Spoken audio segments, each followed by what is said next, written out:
ऐसा नहीं कि इंडिया में चेस की बात आज के पहले हुई नहीं। इंडिया में एक समय था जब आप चेस की बात करेंगे तो आपके जहन में सिर्फ और सिर्फ विश्वनाथन आनंद का नाम आएगा। लेकिन आज के टाइम पे ये टाइम बदलता जा रहा है, ये वक्त बदलता जा रहा है और इतने सारे नए और यंग चेहरे हमारे सामने आ रहे हैं कि ऐसा लग रहा है कि अब शायद चेस की दुनिया में इंडिया का बोलबाला होने वाला है। अब आप सोचेंगे ये अचानक से चेस की बात कहां से होने लगी, तो यार मौका ही कुछ ऐसा है। प्रज्ञानंदा, ये इंडिया का एक 18 साल का लड़का है जिसने कि दुनिया के नंबर 1 मैग्नस कार्लसन को नॉर्वे चेस की जो प्रतियोगिता हुई है ना उसमें हराया है। और सबसे बड़ी बात, ये क्लासिकल चेस में हराया है। क्लासिकल चेस को आप कुछ ऐसे समझ लीजिए कि क्रिकेट का जो टेस्ट मैच होता है ना, कि अल्टीमेटली जो मैच होना है वो टेस्ट मैच ही है। यहां पर भी क्लासिकल चेस वही होता है। मतलब एक प्लेयर को अपनी एक मूव चलने के लिए 1 घंटे तक का समय मिलता है। एंड ऑब्वियस सी बात है, 1 घंटे का टाइम बहुत लंबा टाइम होता है और इसी में मैग्नस कार्लसन को प्रज्ञानंदा ने हराया है। और जो ये टूर्नामेंट चल रहा है उसमें नंबर 1 की लीडर बोर्ड पोजीशन भी हासिल कर ली। और सबसे बड़ी बात जो है वो ये नहीं कि प्रज्ञानंदा जीता है, बल्कि उसके साथ जो उसकी बहन है वैशाली, वो भी अपनी कैटेगरी में उसी टूर्नामेंट में नंबर 1 पे चल रही है। तो ऐसे में सवाल उठता है कि यार ये एकदम से आखिर इतनी ज्यादा चेस की बातें कैसे होने लगी। और मैं आपको बता दूं, सिर्फ प्रज्ञानंदा ही नहीं बल्कि गुकेश करके भी एक बंदा है जिसकी एज भी काफी कम है और आने वाले समय में चाइना का लिंगड्रेन करके एक प्लेयर है, वो उसको कंपीट करने वाला है सबसे बड़े टाइटल के लिए, जो है वर्ल्ड टाइटल का। मतलब वर्ल्ड टेस्ट चैंपियनशिप के लिए वो टाइटल, वो मैच होना है और जो भी उसको कोई जीतेगा वो सबसे बड़ा खिलाड़ी हो जाएगा।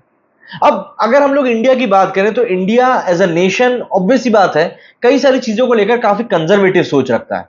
हम लोग जिस तरह के ये गेम्स हैं, चेस भले ही इंडिया में इन्वेंट हुआ, मतलब आज से 1500 साल पहले करीब इंडिया में चेस इन्वेंट हो गया था।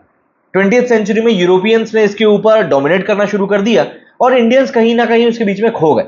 बट आज वो समय है जब एक बार फिर से इंडिया अपनी उस ग्लोरी को रिगेन कर रहा है। अब आप सोचोगे भैया ऐसे कैसे बोल सकते हो, तो मैं आपको बता दूं कि साल 2000 में जबकि हमारे पास सिर्फ एक ग्रैंड मास्टर था, बल्कि 1988 की बात कर लीजिए, हमारे पास सिर्फ एक ग्रैंड मास्टर था। साल 2010 आते आते हमारे पास 20 ग्रैंड मास्टर हो गए। एंड सरप्राइजिंगली सिर्फ 14 साल में, 2010 से 2024 आते आते तक आज की तारीख में हमारे पास 84 ग्रैंड मास्टर्स हैं। 84। तो ये कहीं ना कहीं बताता है कि कुछ ना कुछ चीजें चेस के बारे में अच्छी हुई हैं कि आज की तारीख में हम इस गेम में इतना ज्यादा प्रोग्रेस कर रहे हैं।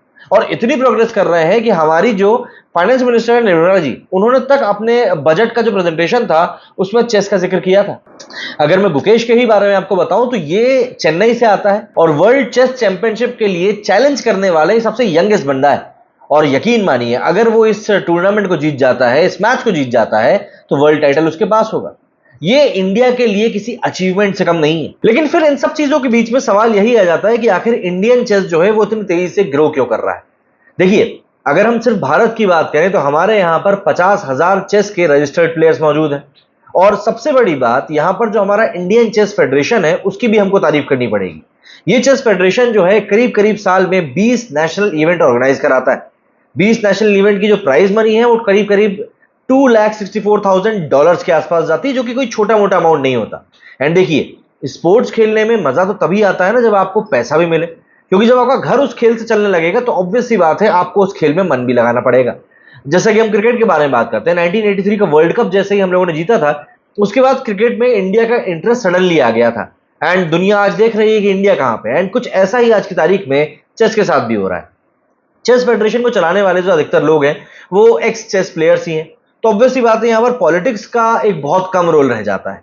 एंड ये जो मैं आपको $2,64,000 जो प्राइज मनी बता रहा हूं ना, ये प्राइज मनी भी साल 2022 की है, ऐसा नहीं 2024 की आपको बता रहा हूं। एंड इन सब चीजों के लिए कहीं ना कहीं आपको क्रेडिट देना पड़ेगा विश्वनाथन आनंद को, क्योंकि ये सारी चीजें कोई रातों रात नहीं हो गई हैं। 1988 से जो विश्वनाथन आनंद का पूरा दौर शुरू हुआ था चेस में, एक समय भारत में ऐसा था कि अगर आप चेस की बात करेंगे तो आपके जहन में सिर्फ और सिर्फ आनंद का ही नाम आएगा, और आनंद की बात करेंगे तो आपके जहन में सिर्फ चेस का ही नाम आएगा। ऐसे में जब विश्वनाथन आनंद ने पूरी दुनिया में अपना डंका बजाना शुरू किया और लोगों ने उनको देखना शुरू किया, फॉलो करना शुरू किया, तो उनको समझ में आया कि यार चेस में भी तो एक पूरी दुनिया रखी हुई है। तो ऐसे में आज की तारीख में जो सडन हम लोग सर्ज देख रहे हैं चेस के प्लेयर्स में, वो कहीं ना कहीं विश्वनाथन आनंद की ही देन है, जो लोग उनको देखकर आज इतने आगे बढ़ रहे हैं। गैरी कास्परोव, जो कि चेस के एक बहुत ही महान खिलाड़ियों में से एक हैं, उनका भी यही मानना है कि कहीं ना कहीं विश्वनाथन आनंद की ही देन है कि आज इंडिया में एक साथ 1, 2, 10, 15, 20 ग्रैंड मास्टर नहीं बल्कि 84 ग्रैंड मास्टर्स हैं। बल्कि आप तो इस बात से अंदाजा लगा लीजिए कि दुनिया के जो टॉप 100 प्लेयर्स की हम बात करते हैं ना, इन टॉप 100 प्लेयर्स में 12 इंडियन प्लेयर्स तो हमेशा ही टॉप में बने रहते हैं। तो ऑब्वियस सी बात है, इंडिया कहीं ना कहीं चेस में बहुत अच्छा ग्रो कर रहा है एंड आने वाले समय में ये इंडियन चेस के लिए एक बहुत अच्छा संकेत है।